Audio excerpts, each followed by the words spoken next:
አሰላሙ አለይኩም ወራህመቱላሂ ወበረካቱ። ውድና ድንቅ የሆናችሁ ቤተሰቦች እንዴት ናችሁ? ሰላም ናችሁ? ዛሬ በአዲስ ነገር ተመልሼ ክፍለ ሀገር ገጠር ነኝ ያለሁበት ላሳውቃችሁ ብዬ ነው ውዶቼ። ዛሬ ጅማ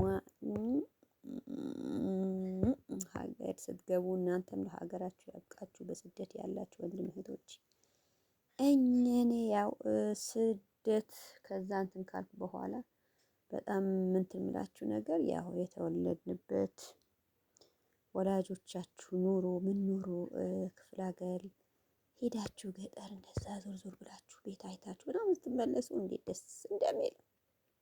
ነገር ግን ቀንና ማታ ጠዋት ጠዋት ብዙ ነገር ላሳያችሁ። በቃ ያው ኔት በጣም ነው የሚያስቸግር። እኛ ቤት ያው እዛ የአመት በዓል ሄድን ምን እያልኳችሁ በዚህ ቦታ ነው ዘና ፈታ ምን የነበረ። አየሩን ብትሉ ምኑን ብትሉ አልሐምዱሊላህ በጣም የሚያስደስት በጣም ደስ የሚላችሁ ነገር ነው። እንደዛ ገብቼ እኔ እዛ ነው ፈታ ዘና ያልኩበት።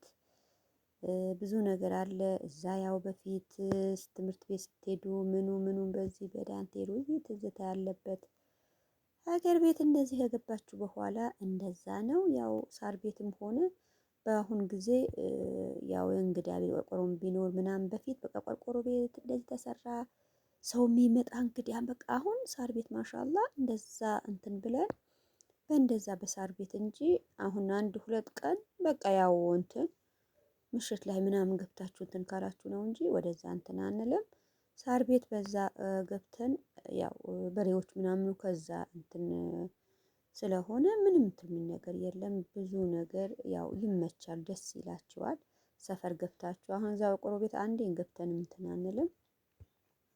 አንዳንዴ ነው በቃ ገብታችሁ እንትን ስትሉ እንጂ በቃ ሀገር ገብታችሁ እንደዚህ ዞር ዞር ብላችሁ እኔ ወላሂ በቃ ኔቱ እምቢ ብሎኛል እንጂ እዛ ቁጭ ብዬ አሁን እዛ አካባቢ ምናምን እንትን ብዬ እንትን ልላችሁ ብዙ ነገር ፈልጌ ነበር። በቃ አልሆነም፣ ብዙም እንትን አላለኝም። አልሐምዱሊላህ ረብል ዓለሚን ግን በሰላም ከቤተሰቡ እንደዛ አሳልፋችሁ እንትን ስትሉ ደግሞ የት ነው የምትሄደው? የት ነህ? የጅማ ደርሶ ነው ያው በጅማ እንደዛ ፈታ ዘና እስኪ ሀገር ትዝታ ያለበት ብያችኋለሁ። እንደዚህ በፊት ቆርቆሮ ቤት ምናምን ትሉ ነበር። እዛ ያው መስጊድ እንደዛ አንዴ እንትን ብላችሁ በቃ ሳር ቤት ነው መግቢያው እንዳሳወቅኳችሁ በቃ እዛ እንትን ብላችሁ ምን ብላችሁ በጣም ደስ የሚል ነገር በዛኛው ታሳልፋላችሁ እንጂ ያ በፊት አሁንም ያው የሚሰራ ሰው ብዙ ሰው ነው። አብሶ አንዳንድ እህቶቻችን አሁን ውጭ ሀገር ምናምን ሄደን እንትን ካልን በኋላ በቃ በሰፈሬ ሳር ቤትማ ለምን ምናምን ብለን ብዙ ነገር እንትን እንችላለን። ግን በጣም ነው እንትን የሚለው ሳር ቤት እንጂ ቆርቆሮ ቤት ያው እንግዳም የብዙም ይጠቅማል መስራቱ ብዙ እህቶቻችን ነው። በር ላይ እንደዛ እንትን ብላችሁ አሰርታችሁ ብዙ ነገር እዛ ካወጣን በኋላ አልሐምዱሊላህ ረብል ዓለሚን ለሀገር ብዙ ነገር ወላጆች እንዴት ሆኖ ነው እንደኛ እንዳሳደጉን ብላችሁ ታስባላችሁ። እርግጥ ስደት ወጣችሁ እንኳን ስደት ሳይወጣ በሀገሩ እንትን ብሎ ብዙ የሚያሳስበው ነገር ብዙ እንትን የሚል ነገር አለ። እኔ ጋር ሂጄ አሁን እንደዛ ፈታ ዘና ያልኩበት ዛሬ ያው ጁማ እስኪ እህቶቼ ሁሌም ያው በተለያየ ነገር በአዲስ ነገር ብቅ ባለፈ ብያችሁ ነበር። እዛ ቢቻል ኖሮ ማንም ሰው አሁን ክፍለ ሀገር እንደዛ ሂዳችሁ በቃ እዛ ጋር ገባ ብላችሁ ብዙ ነገር አባያ እየገባ ነው ወደዛ እንትን ብሎ በዛኛ እንትን ብላችሁ በቃ እንደዚህ ከቤተሰቦቻችሁ ወላጆቻችሁ በጣም ደስ ይላቸዋል። እነሱ ገባ ወጣት ሲሉ እንደዛ በጣም ያስደስታል። ሄዱ ብዙ ጊዜ አሁን ተወደዋል ዘንድሮ በቃ 10,000 15,000 ከያዛችሁ ምንም ይሄ ያክል ሰው ይላል። በቃ ጎረቤቱ ብትሉ ቤቱ አሁን እንደዛ ሰው እንዴት ደስ ይለዋል። ብዙ ነገር ነው እንትን እያለ እኛ ያው በቃ ወጪውን እንደዛ አንችልም ምናምን በቃ ኮንትራት 4,000 ሆነ 3,000 ሆነ ከፍላችሁ አሁን እኛ ጋር በአንድ 9,000 ነው የሶስታችን እንደዛ ሆኖ ካሁኑም ማሰብ አለብን እህቶች። ብዙ እናቶች እያለቀሱ ብዙ እናቶች በቃ የኔማ እናት ነኝ ወይ እኔ ወለድኳት ወይ ምናምን ብላ አይቼ በጣም ነው እንትን ያለኝ። አመት በዓል ጊዜ ገብታችሁ በምንም እኛ ምን እናድርግ ወላሂ እላችኋለሁ። አመቱ ሲመጣ ድረስ በቃ መተናል አለ አሁን ሂደን ዘይረን እንትን ብለን አይደል የሆነ ነገር ማስቀመጥ አለብን።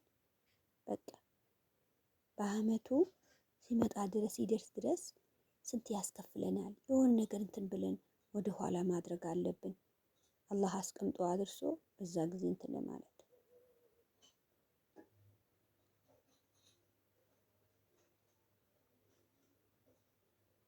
አኪድ አንዳንድ ሰው ብዙ እንትን ይላል። የዚህ የያዛችሁ አክል እንትን ካልተደረገ ምናምን አይ በእንደዛ ነገር አይደለም። ራሱ ሁሉም ሰው ራሱ በያዘው ነገር ነው እንትን ይላል። ግቡ፣ አስታውሱ።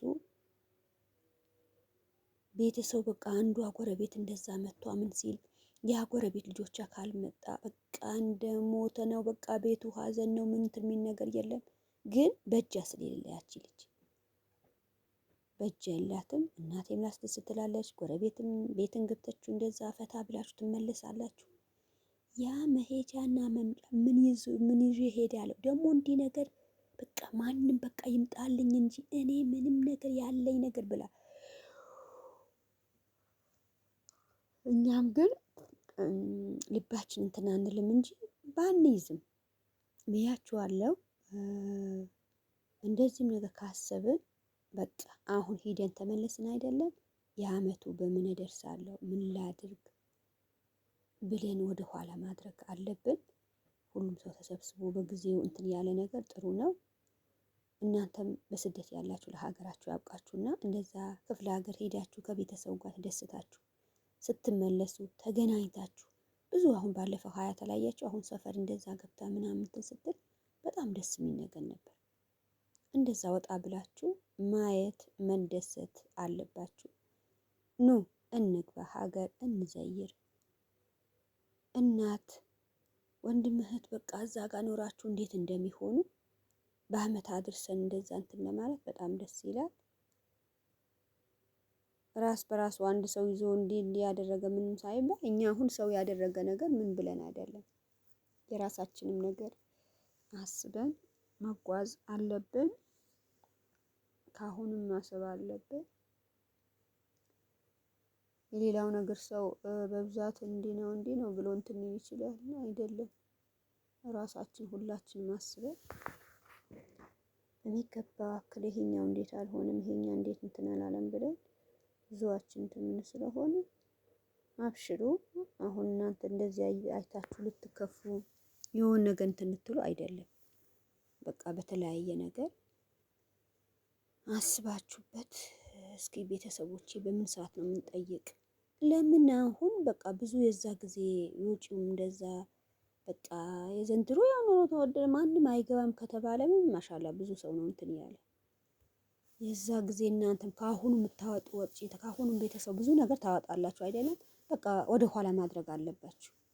የዛ ጊዜ በቃ እንዴት አድርጌ እንትን እንዳለው ብላችሁ ማሰብ አለባችሁ። አላህ ያመቻችላችሁ። ወጥቶ ከመቅረት አሁን ብዙ እንዲሆነች የሚባል ብዙ ነገር ስላለ መረጋጋት፣ የራስ ነገር ማሰብ አለብን። ከራስ የሚብስ ነገር ምንም እንትን የሚል ነገር የለም። ወላጆች ማስደሰት አለብን። ነገስ እኛስ ምን ይገጥመናል? ምንድን ነው ሰፈር እንደዛ ዞር ብላችሁ አያምም? አሁን አገር ገብታችሁ እንደዛ አሁን እኔ በ4 አመቴ ነው በ5 አመቴ ገብቼ በቃ የሆነ ነገር በጣም ምን ልበላችሁ እንደዛ እንትን ብሎ ወጣ ብላችሁ ስናይ በጣም ያስደስታል። እኔ ኔቱ አስቸግረኝ እንጂ እያንዳንዱ ገባ ወጣ ብለን እንደዛ ዞር ሁሉም ነገር ላሳያችሁ ነው የፈለኩ የነበረ። ያው አንዴ ይመጣል አንዴ እንትን ይላል ይመስላል። ጅማ ያው በአዲስ ነገር እንትን አልኳችሁ። የሰላም የኢባዳ የደስታ የፍቅር አገር ሰላም የሆንበት የተቸገረ በሆስፒታል ተጨንቃ ታማ ስራ አጥቷ የተቀመጥሽ እህቴ በትዳር አተሽ ልጅ አተሽ ብዙ ሀጃውን ብዙ እንትን የሚል ነገር አለ። ጁማና የወድ ነቢያችን ሰለዋት እያወረዳችሁ አላህ ያሳካላችሁ፣ አላህ ያመቻችላችሁ ብያችኋለሁ። ብዙ እህቶቼ ዱዓ አድርጉ። ያለንበት ነገር ያው ውሎ ሲያድር የሆነ ነገር እንትን ሊል ይችላል። ደስታውን ብዙ ነገር አላህ እንትን ይበለን። እናንተም የእናንተን ደስታ በቅርባው እኛም ገብተናል እኛም እንደዚህ ተደስተን የምትሉ ጊዜ አላህ ቅርብ ያድርግላችሁ። ሳር ቤቱ እንደዛ ገባ ብላችሁ እንትን ስትሉ በጣም ነው እንትን የሚለው። ገብታችሁ ሀገር ገብታችሁ በጣም የሚያስደስት ነገር ከቤተሰብ ነው ስድስት እንትን ስትሉ አሪፍ ነው እላችኋለሁ። ጭራሽን በስንት ዓመትን ገብቶ እንትን ማይሉ ሊኖር ይችላል። እሱማ የያዘው ነገር ሁሉም የራሱ እንትን የሚል ነገር ነው። እንደዛ መሆን የለብንም።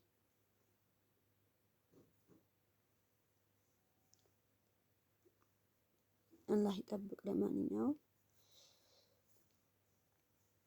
ሀገራችን ሰላም ያድርግልን። የአመት አመት እንደዛ ከቤተሰብ ተደስተን ገብተን ይሄ ደስታ ሌላ እንትን ለማለት ሳይሆን የሀገራችን ነገር እንዲህ ነው። በቃ ሳር ቤቱ እንዲህ ሆነ ታዘጋጃላችሁ። አመት በዓል ጊዜ ምን እንትን ያለ ነገር ምን ትላላችሁ። ከዛ በቃ ያው አዲስ አበባ ሆናችሁ ስደትም ላይ ሆናችሁ ነው ገብታችሁ ቤተሰብ ጋር ሆናችሁ እንደዛ ስታሳልፉ በጣም ነው ደስ የሚለው። እኛስ እንኳን ቆይተን ይሄ ያክል ሆነ ያው ተደጋግሞ ምንም ሲሆን የእጃችሁ ምንም ነገር አልያዝንም በቃ ብላችሁ የምታስቡ ነው እንጂ ባይኖራችሁ መግባት ኸይር ነው። ኢንሻአላህ በተለያየ ነገር እንገናኛለን። ሰላማችሁ ያብዛልኝ። ሰላም አለይኩም ወራህመቱላሂ ወበረካቱ። መልካም ጁማ ይሁንልን።